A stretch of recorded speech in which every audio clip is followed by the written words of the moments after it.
సాధారణంగా యువరాణులను కలవాలని, వారితో ఫోటోలు దిగాలనే ఆశ చాలామందిలో ఉంటుంది. కొందరైతే వారితో మాట్లాడే అవకాశం రావడం తమ అదృష్టంగా భావిస్తారు. అయితే స్పెయిన్కు చెందిన యువ ఫుట్బాల్ ఆటగాడు గావి మాత్రం ఈ విషయంలో అందుకు భిన్నంగా వ్యవహరించాడు. ఏకంగా స్పెయిన్ యువరాణి లియోనోర్ లవ్ ప్రపోజల్నే తిరస్కరించాడు. 2024 యూరోకప్ను స్పెయిన్ గెలుచుకోవడంలో మిడ్ఫీల్డర్ గావి కీలక పాత్ర పోషించాడు. దీంతో అప్పట్లో 20 ఏళ్ల వయసున్న గావి ఒక్కసారిగా దేశవ్యాప్తంగానే కాకుండా అంతర్జాతీయంగా కూడా చాలా ఫేమస్ అయ్యాడు. తమ జట్టు చరిత్రాత్మక విజయం సాధించిన సందర్భంగా స్పెయిన్ రాజకుటుంబం ఆటగాళ్లందరికీ ఒక విందు ఏర్పాటు చేసింది. ఈ విందులో గావి కూడా పాల్గొన్నాడు. అయితే ఈ కార్యక్రమంలోనే స్పెయిన్ యువరాణి లియోనోర్ గావిపై మనసు పారేసుకున్నారట. వీరిద్దరూ షేక్ హ్యాండ్ ఇస్తూ మాట్లాడుకుంటున్న ఫోటోలు, వీడియోలు అప్పట్లో సోషల్ మీడియాలో తెగ వైరలయ్యాయి.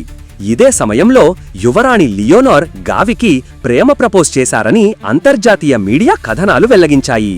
కానీ గావి మాత్రం యువరాణి లియోనోర్ ప్రేమ ప్రపోజల్ను తిరస్కరించినట్లు సమాచారం. యువరాణి ప్రేమను గావి తిరస్కరించిన వెంటనే అతను మరో యువతితో సన్నిహితంగా ఉన్న ఫోటోలు సోషల్ మీడియాలో విపరీతంగా వైరల్ అయ్యాయి. ఆమెతో కలిసి దిగిన సన్నిహిత చిత్రాలు బయటపడటంతో ఈ విషయం మరింత చర్చనీయమైంది. అయితే ఇటీవల లాలేగా కప్లో స్పెయిన్ జట్టు విజయం సాధించిన తరువాత గావి 22 ఏళ్ల అనపెలాయోతో కలిసి మైదానంలో ఫోటోలకు ఫోజులిచ్చాడు. దీంతో నెటిజన్లు ఆమె గావి ప్రేయసి అని కామెంట్లు చేయడం మొదలుపెట్టారు. కానీ వీరిద్దరి బంధంపై గావి ఎలాంటి అధికారిక ప్రకటన చెయ్యలేదు. గావి ప్రేయసి ఫ్యాషన్ డిజైనర్ అని ప్రచారం జరుగుతోంది. యువ ఫుట్బాల్ ప్లేయర్ గావి స్పెయిన్ యువమాని ప్రేమ ప్రపోజల్ను తిరస్కరించడం సోషల్ మీడియాలో హాట్ టాపిక్గా మారింది. ఈ ఘటనపై నెటిజన్లు రకరకాలుగా స్పందిస్తున్నారు.